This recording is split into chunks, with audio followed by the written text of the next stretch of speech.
నల్గొండ జిల్లా కొండమల్లేపల్లిలో జరిగిన రూపారెడ్డి హత్య కేసులో సస్పెన్స్ కొనసాగుతూనే ఉంది. అనుమానితులను అదుపులోకి తీసుకుని విచారిస్తున్నారు పోలీసులు. మరోవైపు రూపారెడ్డి భర్త రాజేందర్ రెడ్డిని పోలీసులు మరోసారి విచారణకు పిలిచారు. ఇప్పటికే ఆయన ఫోన్లు, ల్యాప్టాప్ను సీజ్ చేశారు పోలీసులు.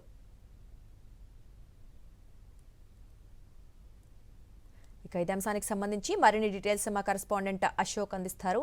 అశోక్, చెప్పండి, రూపారెడ్డి హత్య కేసులో ఇంకా పూర్తి వివరాలు వెల్లడి కానట్లే, అసలు లింక్ కూడా దొరకనట్లుగా తెలుస్తోంది. అప్డేట్స్ ఏంటి? మరి భర్తను మరొకసారి విచారణ చేపడుతున్న నేపథ్యంలో ఎలా ముందుకెళ్తున్నారు పోలీసులు అనుకోవచ్చు? ఎక్స్క్లూజివ్ గా సాక్షి టీవీ ఆ రూపారెడ్డి భర్త రాజేంద్ర రెడ్డి విచారణకు హాజరైనటువంటి విజువల్స్ స్క్రీన్ మీద ప్లే చేస్తుంది.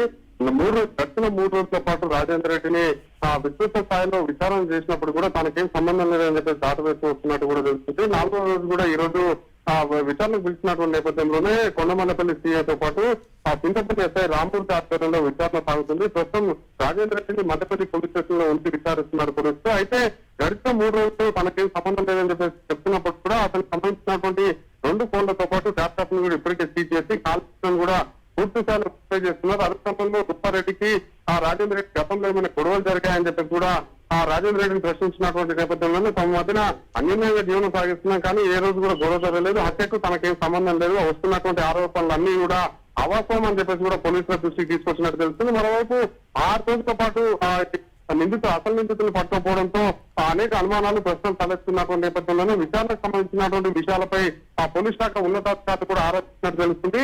విచారణకు సంబంధించి 6 రోజుల పాటు అసలు నిందితులను ఎందుకు పట్టుకోలేదు, ఏం జరుగుతుందని చెప్పేసి కూడా ప్రశ్నిస్తున్నటువంటి నేపథ్యంలోనే సమాధానం చెప్పడంలో కొంత తడబడినట్టు కూడా తెలుస్తుంది.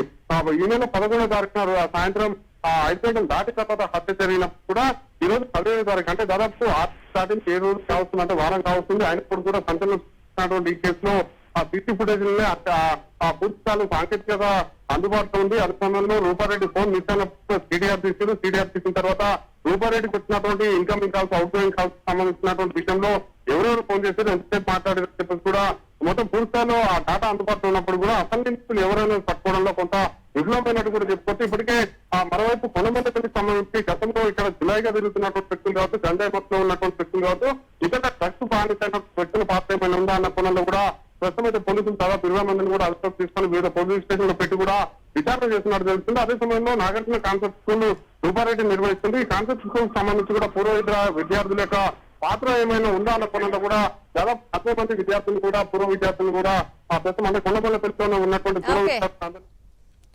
Right, thank you Ashok.